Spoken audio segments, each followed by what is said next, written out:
Illinois residents may have started to see the spotted lanternfly, and the Missouri Department of Agriculture is warning residents in the Show Me State that they're next. Our Julia Thomas has more on this invasive insect. First detected in the U.S. in 2014, the spotted lanternfly has now been confirmed in 18 states, according to the USDA Animal and Plant Health Inspection Service. MU Extension and Lincoln University urban entomologist Emily Althoff says that the invasive bug could have a devastating effect on Missouri's wine, ornamental, and forest industries. It has been confirmed in Illinois and was seen in Iowa in 2022. Michael Bentley, Vice President of Training and Technological Services for the National Pest Management Association, tells us more about its potential impact. It is, I know the name is spotted lanternfly, but it's actually not a fly. It's what we call a true bug. So it's a plant feeding insect that doesn't really do much to cause harm to humans. It's not going to be something that moves into and infests the inside of our home, much like cockroaches or ants would. It's a different kind of pest. It's what we call a nuisance pest. From an agricultural perspective, it's more of an agriculture pest in that it can do some pretty severe damage to fruit trees and things like that. But it's not really something that's going to spread disease to us.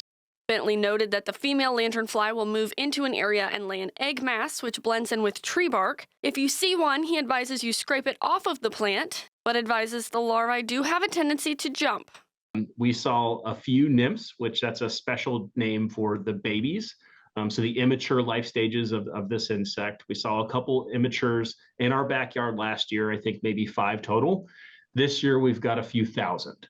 He told me that if you don't see it, it may not be there. He added, you will know when the species decides to move into your yard, and shared a story about his personal experience. The tiny immature life stages, they're black and white spotted. They may have a little bit of red on them depending on their age.